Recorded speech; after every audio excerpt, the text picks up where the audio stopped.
Hi guys, welcome back to another episode of On the Boundary. Just two coaches chatting cricket, and today Test cricket is back. Finally, Test cricket is back. Spinach, how's it? I'm good, but it's just been busy again, which might explain the delay in us having another show. But yeah, we're back and we're really excited now. Like, over the T20 stuff, let's get back to the white clothes, not white ball. Yeah, grown up stuff now. It's time for grown up. uh, Yeah, the last time the Proteas played a Test match, I'm sure it's for me. It's a time that I'd like to forget. We lost for the first time. We lost a series against to New Zealand. We were away. We went to New Zealand to play a two Test match series against the New Zealanders, and it was their best chance to beat us in in a Test series, and they did it. It's just after the World Cup. We are heading to West Indies. Coach, what are your thoughts before we even get into the squad? Seeing how the West Indies have been playing Test cricket lately, they lost just a Test match just now against England, and I think it was Jimmy Anderson's last Test match. What are your thoughts on this upcoming series? uh, so excitement that we're playing Test cricket, first of all. And then I'm also excited to go to West Indies again. Maybe West Indies hasn't been as good as they used to be before, but there's a bit of a rise in their, especially in their bowling department, with the Josephs not Yeah, coming along. So it's some exciting cricket for us to watch there. Maybe their batting hasn't been as strong lately, but always look forward to people like Brathwaite and having some runs. So if the West Indies scores runs, it will be tough for us. But really looking forward to just playing some Red Bull cricket. yeah, and I think looking at how they've been playing and looking at how we played against New Zealand, even though it wasn't our main team, I think we might be on the balance in terms of how they're playing and how we're playing. So it's going to be exciting to see how we go about things. Spin might come into play. I don't know, but we know West Indies. There's always going to be spin coming into play a little bit. Two match series, I'm not a fan of. I wish maybe it was three test matches, five test matches, but you know how it is. Let's go straight into the squad. I don't know. Should I say the squad for you, or do you have it in front of you so that we can just chat about the squad? Because for me, I think it's an interesting squad. I saw a few names I wasn't expecting to see. But yeah, overall, I think it's a good squad. I'm very happy with the squad myself. So what has happened is I was one of you who had looked at a few names and also thought, interesting, what's happening here? Why are we going in this direction? But I think the press conference saved me, like listening to the coach and hearing his ideas behind some of the plays that he had been picked there Yeah. made it cleared it up a lot for me, I'd say. And right now, quite happy with the team. Yeah. Let's talk about Marco Janssen. Firstly, I think it's a good decision that they took to give him some rest, but also it kind of doesn't make sense. No offense to Marco, but he's just been given a break from the test side. But he's getting tonked in the in the USA. He's getting smashed USA. in that T20 tournament. So I don't understand. I understand where they're coming from in terms of trying to give him a break. Mentally, it's not necessarily a physical thing, but I think for him it's a mental break. But I think it defeats the whole reasoning behind him getting a break, because now he's still getting smashed in the USA in that T20 tournament. For me, I know they get paid. It's money. We all want money. I probably would have made the same decision in the same position as him. But personally, I think maybe he could have just taken the break. Maybe if he still wants to explore the USA, just go around and swimming and doing shopping or whatever. Just get away from the game. Because if you remember in 2023 at the World Cup in the hands of India, he got smashed. And it looked like he was struggling to recover. It looks like he couldn't recover emotionally and in terms of how he was bowling. Same here in the final that we were playing against India. He didn't really have a great day. And what I picked up is the Indian batters have picked up that he's someone who struggles to thingy the pressure. So they come after him and they came after him, and so I think that's why they decided to rest him, but he's not resting. So I don't know. What are your thoughts on that, Coachy? Uh, I've decided to bite to take that pill there because I feel like as South Africans, CSA can't dictate as much as they would like to with their Yeah, players yeah, because they don't pay them enough or there's more money out there. So there are going to be a lot of compromises, and we need to sort of accept and live with those compromises until CSA can make a lot more money and then be able to manage their players like places like India, England, who are who know that they give the players enough money so that they can be able to live comfortably. So in our case, we can't stop players going around making money. So we have to sacrifice on our end to keep our players how we would want them. Ideally, as you said, he'd miss that T20 tournament in the US, come back play some Test cricket because we don't play that much Test cricket. So if he's going to miss two series, is what I'm hearing, he's missing the West Indies one and the Bangladesh one. So that's two series he's missed out of what are we playing now? We've got eight remaining in the cycle, something like that. So it's quite a big chunk of him of this cricket that he's missing. So I hear your cry. I'm cry the same cry, but I've learned to sort of accept that disappointment and how we as a cricket have to live with the lack of finances on our side. So I don't want to take too much issue in that decision. And as I said, after listening to the press conferences, I'm quite happy with a lot of stuff and how we've got this squad set up. yeah. No, spot on, Coachy. I also agree with you there. I I agree, man. They don't make enough money playing for South Africa, and you know how it is. It's almost like in government where money is on the same side on one side and there's no money on the other side. But I think I also understand as well. We don't have enough. We don't play a lot of matches, but at the same time, we've got a Champions Trophy coming up.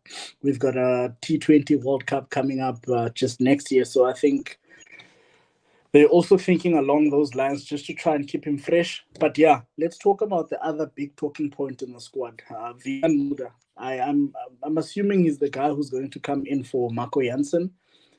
Is he going to bet seven? Do you think he's going to bet seven, or do you think he's going to bet in the top five? And where would you bet him? So that's two things. Where do you think they're going to bet him? Where do you think Coach Shukri is going to bet him? And where would you bet Vian Mulder? Because personally, I don't see him as a number seven. I think he's wasted at seven. But then again, there's an issue of he hasn't shown that he's wasted at seven. He hasn't shown that he should be in the side in the first place. If we're being honest with the bat, he hasn't shown that he deserves this call up. So I think those are other factors that we need to consider. But I think him being the only all rounder in the squad suggests that he is going to make the first 11, which is a big opportunity for him to try and state his claim, because I think he's going to run short of opportunities eventually.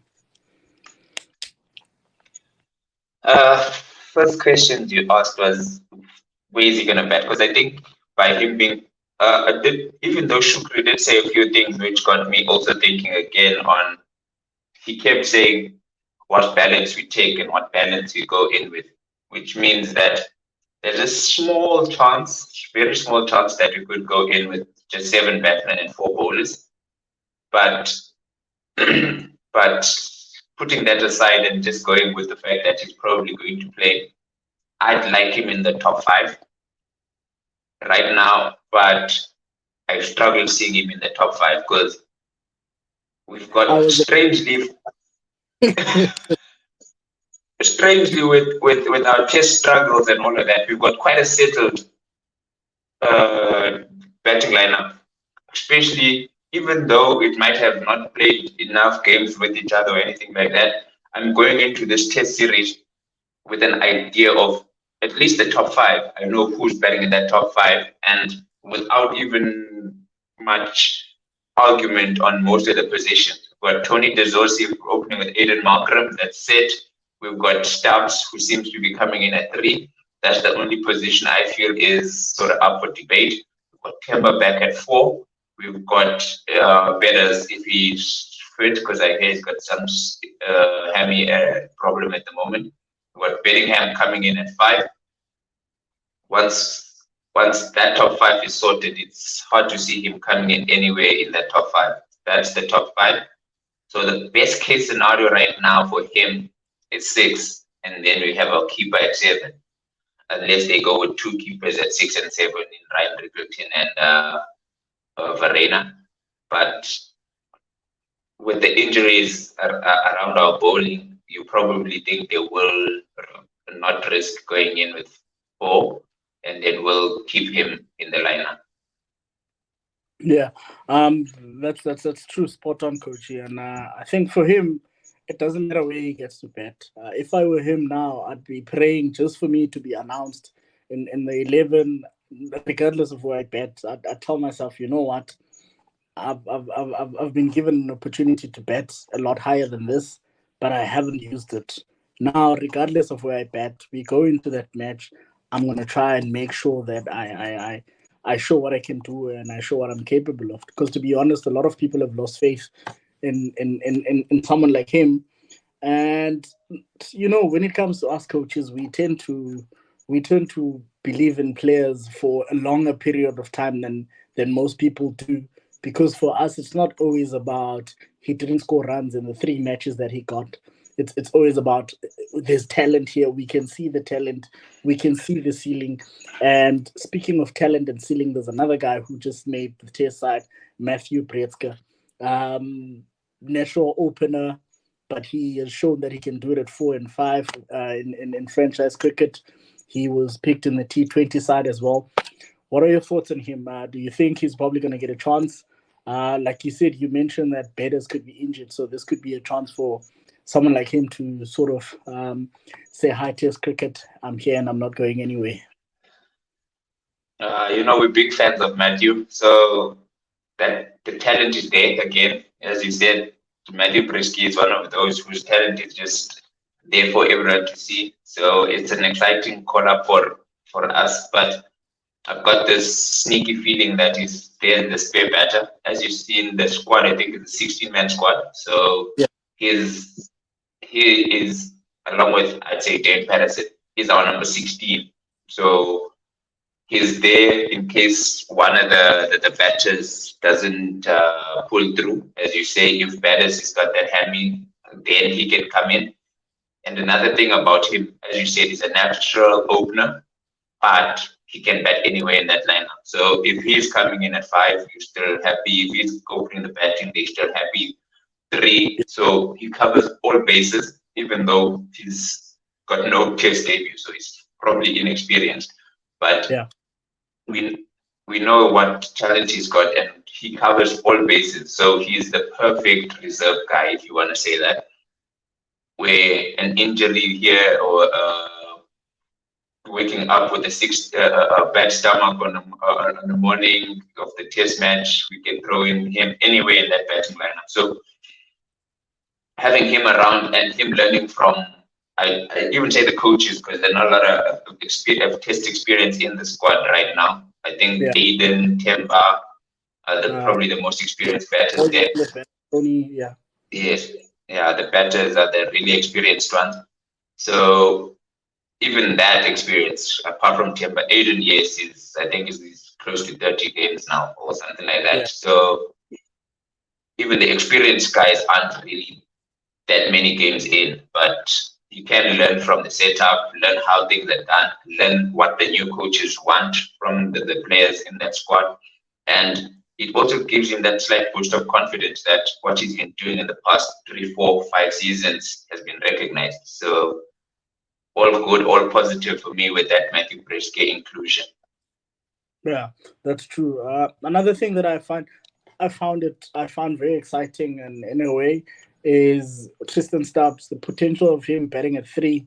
He is not your typical test number three, to be honest. Yes, the technique is there, but in terms of how he plays, I wouldn't say he's your typical test number three, which is what makes it very exciting. Because if it works out, it's going to be, I don't know, it's going to blow up. If it works out, everyone's going to be like, well done, Coach Shukri. That was a great decision. But at the same time, if it doesn't work out, a lot of people are going to be like, well, we always knew Tristan was our Why? number three. He's never batted three in first class cricket for province. Why would you bat him at three?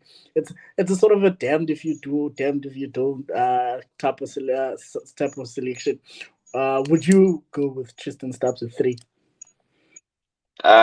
It's that where else kind of question again, because you've got that everybody like when the test squad gets picked, you look at names and you look at where you got them in the test lineup, and if you don't have Stubbs at 3, you could have him at 6, yes, but I think he's opening that up for that possible all rounder slash right record team coming in to have a 7-7. So my 7 batters. So what? Uh, where else do you bat him? Because batters is definitely batting at 5, and I don't see Temba being pushed up to 3. So I'm happy with Temba at 4. That is 3, and I'm one who agrees with Shukri on the ceiling of that boy. And I've always stressed how much I want him batting higher, even in white ball cricket. We had Yeah, this in this T20 World Cup coming in that I want him as high as possible because I feel like he's getting a weird tag which he doesn't deserve. Yes, he's attacking. Yes, he's big. Yes, he hits sixes, but the boy can bat. First and foremost, the boy can bat, and he's a batsman. And I think Shukri is pushing that down some of the fans who think he's just the number 7 coming in to slog at the end and showing them that Stubbs can bat. And I do believe this our I like how we do our direction right now, honestly. And you've heard it's something that I've always said. You got Aiden Markram at the top who can impose himself. We've got Stubbs now at 3 who imposes himself. We've got Temba Bavuma at 4, doesn't really need to impose himself, but who's very strong player as well. So yeah, he's going to be scoring your runs at a decent rate. And then you've got batters at 5 who hits a bad ball. Like he will pull you all day. Even with 2 men back, that's how that's how we go with David there. So I like our approach now. We've been maybe not as much in Test cricket, but we've always been the team that's known to take the back seat and wait for you to come at us, and then we defend yeah, ourselves. Right now, I feel like the batting lineup is saying we're here to play, and I'm loving that, honestly, as a fan and as a coach on the side. I do not like the timid approach we've always, sometimes not always, sometimes had as South Africa, where we go in and wait, which is why we're brilliant at comebacks. We are so beautiful at blockathons, saving the game, where we shouldn't be trying to do stuff like that. yeah. So That's I'm looking at this in a positive manner that the Proteas now are going out there to score runs and score them quickly so that they can let the bowlers take wicket. Not best ball, but yeah, score the runs a uh, little quickly. yeah. No, I like the fact that you mentioned a few. You mentioned some very interesting like key things, which is the thinking behind the selection, which is something I think a lot of people tend to not understand, which is one of the reasons why we decided to start this podcast in the first place, to sort of give people a view from a coach's perspective when it comes to selection. The questions you asked when talking about Tristan Stubbs, where would you bet him, who would bet where, and these are the questions that any coach needs to ask himself whenever selecting a team. These are the key questions. Over the years, I've picked up that people always, I'm probably saying this for the second or the third time, people always assume that it's about who's better than who. It's about who has scored more runs than who. But for example, Tristan Stubbs hasn't better. I haven't seen him better three in red ball cricket. But when the coach sat down, he was like, "This is the guy I want to have in my team because of one, two, and three, and four." And then he went and he sat down and he thought, "Where can he bat? He can bat at six. Okay, sure. But who's going to bat three if he bats at six?" Then you look at between the two people that I have, Ken Stubbs bat at three. Okay, can Ryan Rickleton bat at three? But then again, it's test cricket, it's demanding. Yes, he can bat at three, but then I'm going to have to pick another keeper if I bet Ryan Rickleton at three. So Stubbs goes at three. And these are the questions that we aim to try and show people that sometimes it's not always clear cut. Sometimes it's not always how we see it as fans. Um, like, for example, a few people agreed with me when I said someone like Marcus Ackerman should be in the side, which is understandable. He's been scoring the runs, but now it goes back to how the coach wants to play his test cricket, how the coach wants his team to play. Maybe the coach doesn't want to have a number three who's left-handed for whatever reason, or maybe the coach just wants someone who's going to come in at three and assert his dominance at the same time, but still be able to play proper test cricket, which is a good it's a good idea. And like I said, if it clicks, if it works out, everyone's going to be clapping hands and singing joy. And hopefully we can do better than we did in New Zealand, because I'm still hurting. Um, you know how much I don't like losing to New Zealand. I wake up in the middle of the night sometimes. I'm like, oh my god, we've lost a test series to to those guys. I just wanted to say on that Marcus one, I think he's been quite unlucky Yeah, to not be making test squads at least. But I think for now it's this thing of covering our bases, and I yeah, feel like with with the lineup that we have, as I said, I named four names in that top four, which pretty much pick themselves at the moment, which is the yeah, two openers, Temba and batters. So if you got that four, and then we need to slot in names where you sort of have players who you. So in this case, I feel like it's not that what's his name now? It's not that Ackerman was not considered or isn't good enough or anything. It's yeah, that yeah, I do feel like the two that have been picked, maybe even three, uh, Stubbs covers a lot of bases, and I just do feel like picking a 23-year-old who you want for the long run on top of the fact that he's already a shoe in right now, picking him right now. But Stubbs has got that high ceiling, the guy who's around, the guy who brings something to this lineup in the fact that he's 6'5", he bats positively, he's got a very good defense as well. So it's not that Ackerman I feel like hasn't been considered. I wish he has been, because we don't know the thinking behind all these selections. You do feel like you wish he has been considered, and he's sort of that number 16 along with Chris Gay. And yeah, if the test series was at home and we didn't need to cover all our bases and could bring someone in, you would have him in the squad, maybe even ahead of Matthew or ahead. Because another thing with Ryan Rickleton that we should consider is our spare keeper. So you need to be taking your spare keeper. You don't want to be keeping with David Miller. I've seen yeah. some people thinking You never, that's the best place to you do never things. want to go back there. I never want Yeah, to we don't see want to go back to those things.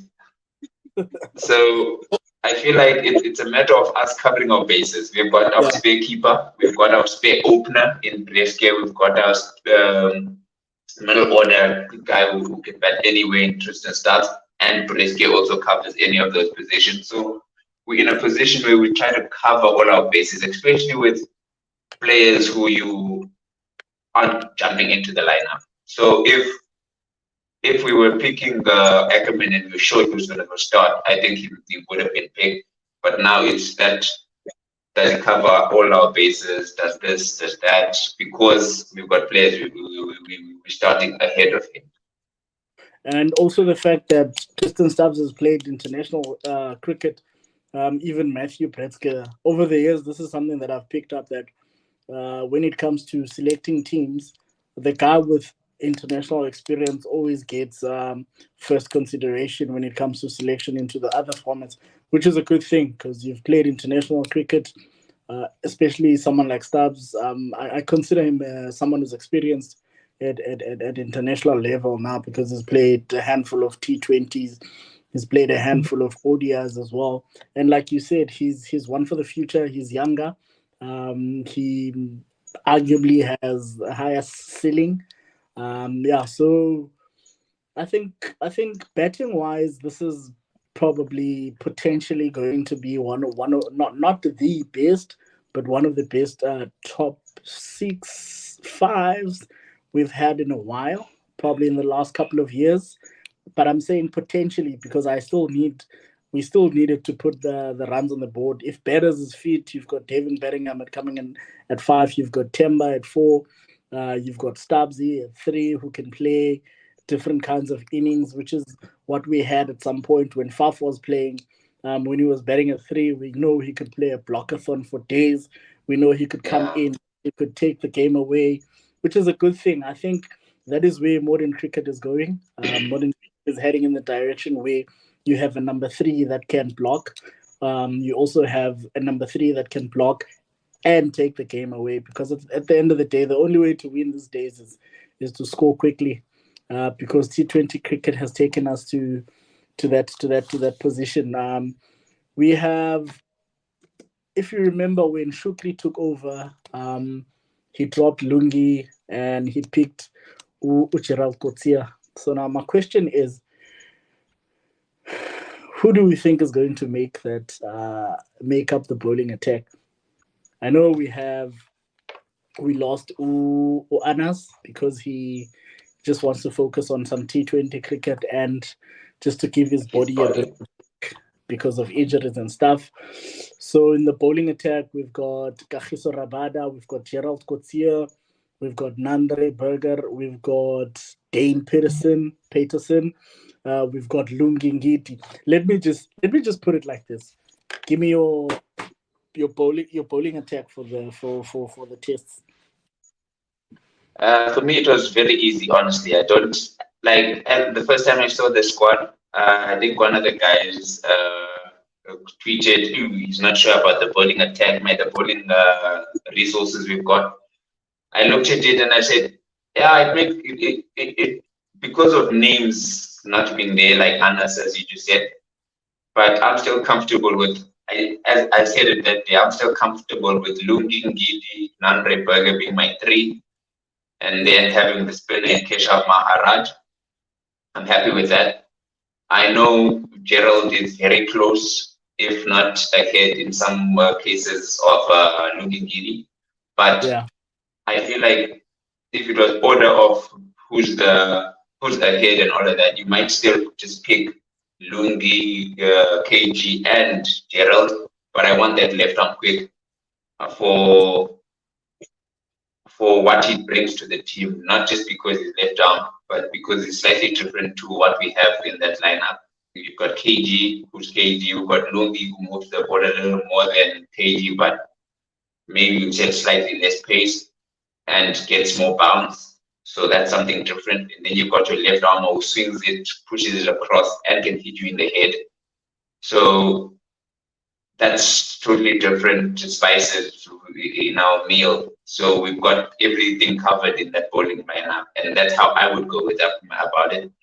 And yeah, with what's his name now, Gerald Coetzee having gone through slight hammy there in the USA, because I think he's taken out the tournament already.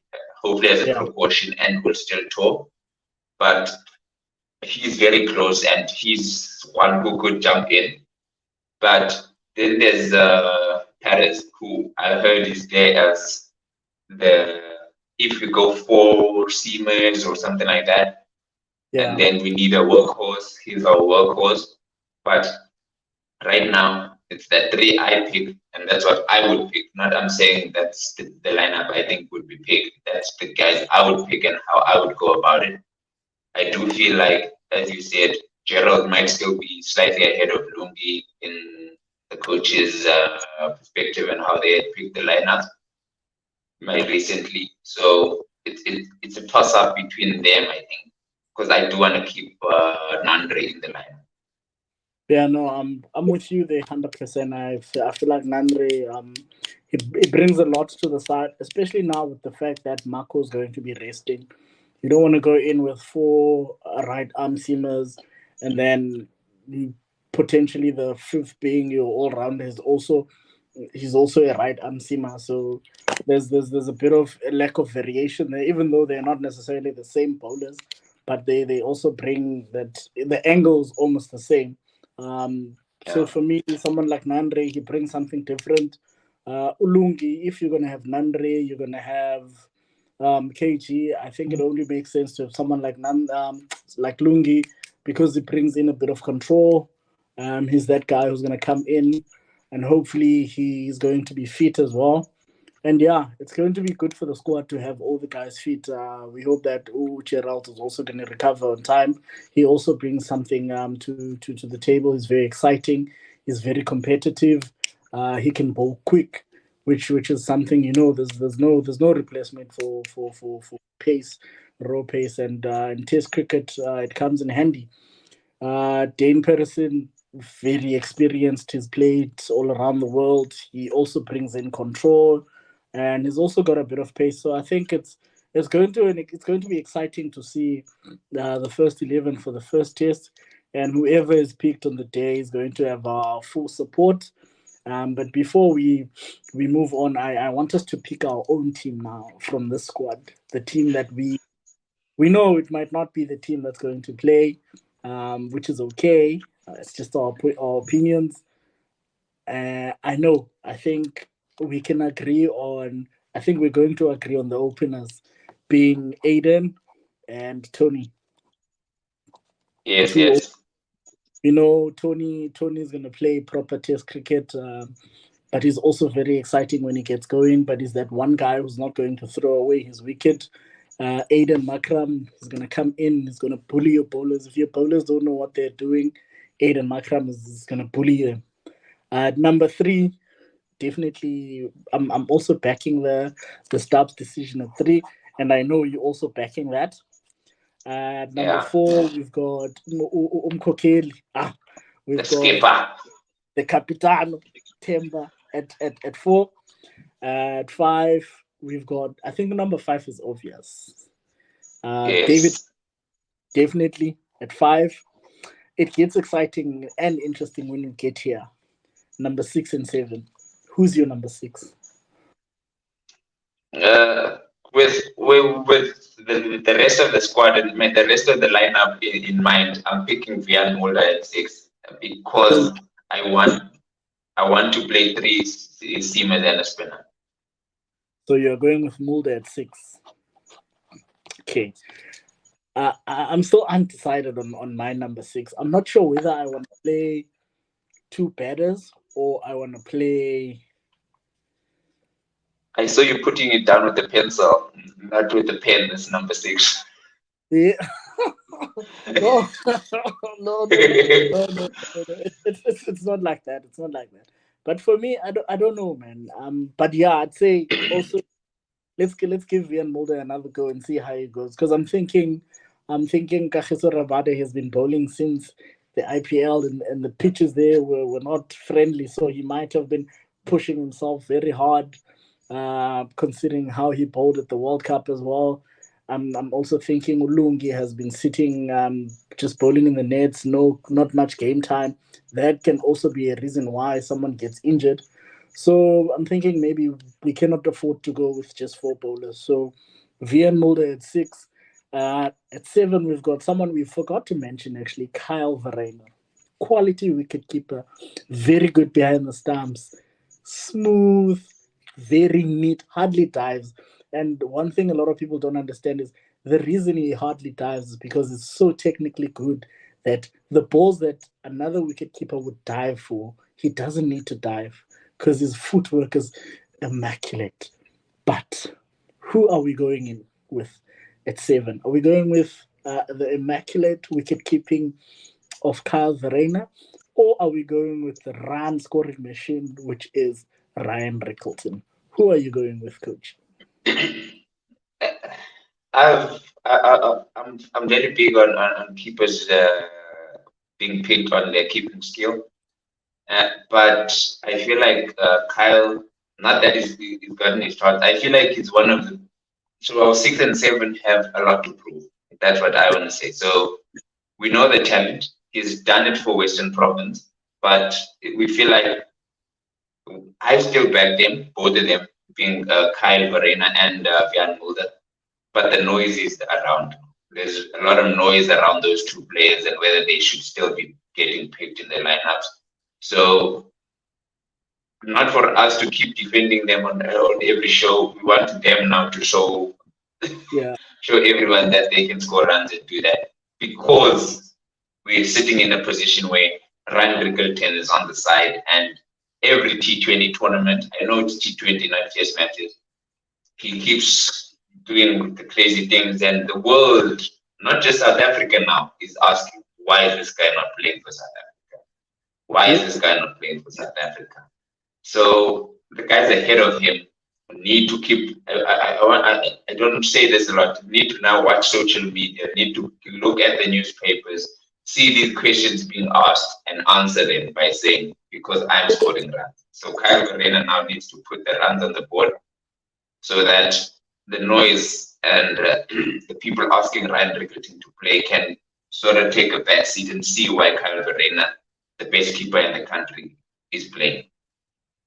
So are you going with Kyle, coach? Yes, I'm still going with Kyle Verena. Okay, so you're backing Kyle to At least come for in. the first game. Okay, for the first game. Okay, for the first game, you're backing Kyle, and I'm gonna differ with you here. I feel like yes, the talent is there. Yes, the potential is there. But if you remember, we had a show and we spoke about technique. For me, there's something missing in Kyle's technique that is going to make him fail more often than he succeeds. Yes, he's got a test 100. It was a beautiful test 100, but I think he's gonna fail a lot more than he succeeds in test cricket until he fixes that small minor thing in his technique. So for me, I'm saying not until that has been sorted. So I'm gonna go with Ryan Rickleton for me at 7. I'm gonna go with Ryan Rickleton for me at 7. Maybe we might ask the viewers to vote, and then we'll see who they go with.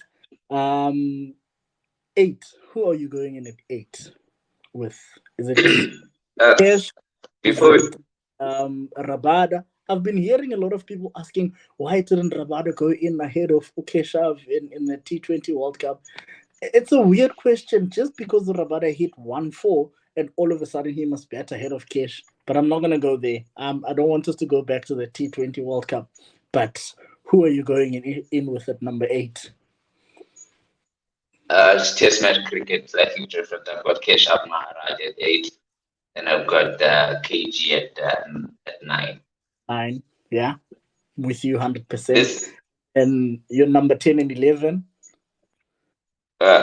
me betting KG at 9 and Keshav at 8 also says I'm not picking Gerald Coetzee, which means Yeah, my number. Because I feel like if he is around, he might bet above those two. yeah. So by me saying Keshav at 8 and Rabada at 9, I'm saying Pete at 10 and Lungi at 11. Sorry, Bex. 11 for you. Not Pete, my thing. Nandre, sorry. I just had a flashback of Ulungisane lofting a ball over the bowler's head for 6 at the World Cup. Was it 2019? And I'm thinking maybe if people remember that, they would have probably wanted Ulungi to also bat just because of that one boundary over the bowler's head. And I'm sure he still talks about it till today. Look, they can say what they want, but then again, I've hit many international sixes, so clearly it's not 5 overs. I love the fact that Louis can hit a six, and it's very important that thing because Louis comes in and his job is usually to block it out, and he does that Yeah, very well most of the time. This was a lot of one of the 12 or one of 20, something like that, where he just blocks and supports the other guy. But when needs be, Louis can hit that six, especially of spin. Like Seamers, maybe not that much, but he can hit a spin bowler. So this is not me fighting Lungi. Lungi, we're gonna get there. We're gonna move up to 8, my to 9. 9 is our next target.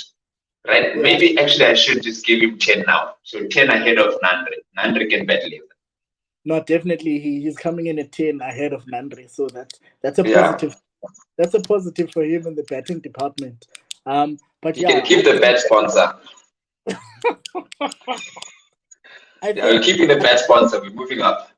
yeah, I don't know whether I'm just getting excited, but having followed most of these guys as youngsters, Tony, I watched them play under 19, under 17, your Betters, your Kyles, your Ryan. I'm really getting excited in the fact that I know how good these guys are, and you see if these guys on this paper click, if these guys as an 11 they click, I think we could very well see um good things from this team. But it's all about the guys finding their feet. I hope we are patient enough with some of these guys. They're still new to international cricket, so it's not always going to click. And I said this at the other T20 World Cup when there were questions around Tristan Stubbs. People wanted Tristan Stubbs to be dropped, and I was like, it's not always going to work out for him. He's still young. He's also still trying to understand his game. And Tristan Stubbs going in at three, a position that he's not necessarily familiar with, is also a learning curve for him. So it might work out, it might not work out. My plea to Coach Shukri is back the boy at three. If it doesn't work out, it's fine. Just back him. Make sure he knows that he's got your backing at three and you are backing him, that he's going to succeed eventually. He's still young, he's still got time. Even if we are losing matches, just back him at three, and we will all reap the rewards of backing a youngster. Coachy, I think we are very low in the Test Championship, so it is going to be very important for us to win the series. Hopefully, we win it 2-0. But personally, I don't know. I don't see us going far this Test Championship yet. But I'm thinking I'm seeing good things in the next Test Championship. So I hope that is the thinking that we are building for the next one, because I think it's going to be a bit hard to catch up now when looking at the point system that is being used, and we've already lost two Test matches against New Zealand. Totally agree. But I like the fact that the bowling lineup, quite young. Maybe Cash is the oldest guy in that lineup, and he's a spin bowler. So we can keep him going for another cycle along with these guys. We've got Gerald Coetzee, we've got Nandre Burger coming in. He's slightly older, but the age is not going to be a factor. In the batting, I think the oldest guy we've got is Temba Bavuma, who is fit and doesn't play as much Yeah, T20 franchises all over the world. So we manage him well. He could last us a lot longer. So we've got a young team that I think we should be building with and looking forward with. So I'm very excited with the direction both coaches are taking. So the T20 and the ODI teams, I'm very excited about. And now I'm excited again about the test lineup. We had that thing in New Zealand where we had to pick our C team, but or let's not even call it that. When we picked that team because of unavailabilities, but I'm still excited about the direction that Shukri is looking with this test team. So positive, up and up with support. At least we don't have to wake up too early. I think it's starting at 4 o'clock in the afternoon. So it's a night of cricket rather than early mornings of cricket. Yeah, exactly. Yeah, no, I think for me, the big thing is always me being able to see the direction that a coach is trying to take. You know, when there's a coach, but you can't really pick up what they're doing. You can't really pick up what the plan is. It's always something that you don't want to see. But when there's a coach and you can see that there's a plan behind everything that is being done, there's an idea with regards to everything that is being done. I think for me that's a sign of a good coach. The coach knows what he's going, where he wants to go, and a coach that knows how he is planning to get wherever he's going, which is a good thing. I think it's been a while since we saw our teams taking the direction that they're taking now. We are moving away from that conservative cricket that you were talking about. So I think in the next couple of years, we won't be known as fighters, but we'll be known as bullies. I've always wanted to play cricket like the Australians play cricket, not except for the bullying though, the sledging and stuff like that. But being known as the guys that will take the game to you from ball one. It's a good thing and it's good signs. I'm excited about the test series, and yeah, hopefully we can clinch the series 2-0 after we lost the T20 series against the West Indies. I don't know, Coach, if there's anything you wanna say just to close up for us, but from my side, it's been good. It's been enjoyable chat as always. If it were up to me, we would do this every single day and not have to go back to our lives and be adults. Totally agree, Coachy. So, not much more to say. Really excited for Test cricket. As I said, we're gonna fight for remotes because it's in the afternoon when people wanna watch their weird soapies. So let's get some cricket in though. Yeah, now good luck. Good luck with that, Coach Ibina. I don't have to anyone.